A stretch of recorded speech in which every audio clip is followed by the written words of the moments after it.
Alors, je ne vais pas vous parler des produits du futur et de mon produit du futur, mais je vais vous parler un petit peu de prospective et aujourd'hui d'intelligence artificielle dans le domaine de l'ophtalmologie. Je suis Raphaël Amar, je suis directeur médical et marketing chez Zeiss Meditech France. Juste pour rappel, le groupe Zeiss est un groupe qui est complètement détenu à 100% par la fondation Carl Zeiss. Nous sommes une fondation et non pas un groupe coté en bourse. Ça a été créé en 1846, 40 000 collaborateurs dans le monde. Et chaque année, nous donnons 13% de notre chiffre d'affaires à la R&D. Et c'était pour les dernières années 900 millions d'euros qui ont été attribués à la R&D pour toutes les divisions confondues. Toutes divisions confondues, c'est 2 brevets déposés par jour chez Zeiss. C'est dire que l'innovation et la R&D est notre moteur, en tout cas depuis de très longues années. Alors, la data, ça fait partie, bien évidemment, en ophtalmologie, de nos préoccupations et des enjeux d'aujourd'hui, mais aussi de demain. Et c'est comment la gérer aussi en sécurité. Alors, ça fait déjà depuis 10 ans que chez Zeiss, nous avons lancé, en fait, notre écosystème médical, dont le cœur du réacteur est la solution Forum, un PACS d'imagerie qui va centraliser l'ensemble des datas des patients et qui va permettre tout au long du parcours de soins du patient, que ce soit en glaucome, en rétine, en cataracte avec IQ Workplace ou IQ Mobile, eh bien de prendre en charge le patient. Cette année, lors de la SFO 2023, nous lançons le Corneal Refractive Workflow dédié à la chirurgie réfractive et chirurgie cornéenne.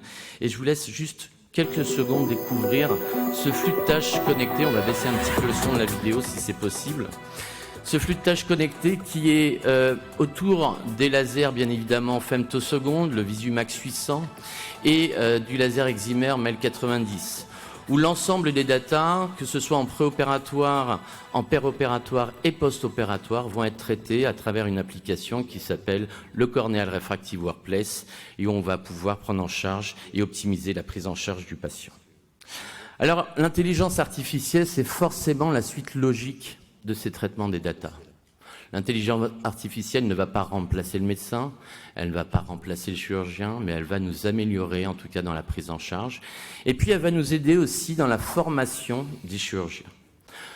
Je ne peux pas vous parler de tous les projets R&D que nous avons en intelligence artificielle chez Zeiss. Je vais vous parler de 2 applications très simples. Première application dans le diagnostic, notamment dans le retraitement par l'intelligence artificielle et notamment par le deep learning, des imageries prises par le Plex Elite, qui est notre OCT de dernière génération, de très haute résolution.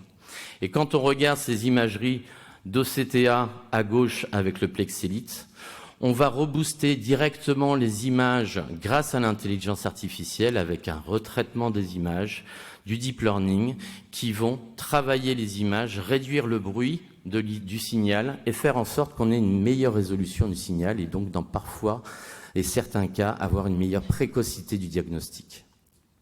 Autre application dans la chirurgie de la cataracte. Et là, une application où on va utiliser l'intelligence artificielle pour aider le chirurgien à se perfectionner, à apprendre la chirurgie de la cataracte et faire en sorte que finalement il soit plus efficient et plus efficace dans sa chirurgie. Donc une application qui s'appelle Zeiss Surgery Optimizer, qui n'est pas disponible encore en Europe, mais à l'étranger. Et cette application va tout simplement permettre, grâce à l'intelligence artificielle, d'aller télécharger des vidéos du bloc opératoire. L'intelligence artificielle va reconnaître automatiquement les différentes étapes de la chirurgie, et puis elle va segmenter par temps opératoire les différentes étapes. Le chirurgien va pouvoir télécharger des chirurgies de chirurgiens seniors et il va pouvoir se comparer finalement à des chirurgies seniors. Ici, vous avez sur la vidéo droite une chirurgie faite par un chirurgien senior et à gauche par ce chirurgien junior qui va utiliser cette application. Il va pouvoir comparer les actes qui sont réalisés et à gauche, vous avez la décomposition des étapes de la chirurgie. C'est l'IA qui décompose automatiquement les étapes de la vidéo. Et l'IA va permettre aussi la décomposition en durée de chaque étape de la chirurgie. Cela va lui permettre, à tête reposée, à froid, peut-être au cabinet ou chez lui, sur son application, de revoir sa chirurgie et de comparer directement avec la chirurgie d'un chirurgien senior. Autre phase, la phacoémulsification ici dans la chirurgie de la cataracte, où il va pouvoir comparer son acte avec le temps opératoire d'un chirurgien senior. Donc l'intelligence artificielle va là nous améliorer finalement dans notre perfectionnement de chirurgien et faire en sorte que finalement on soit plus efficace et puis qu'on ait une chirurgie plus sûre et plus prédictive.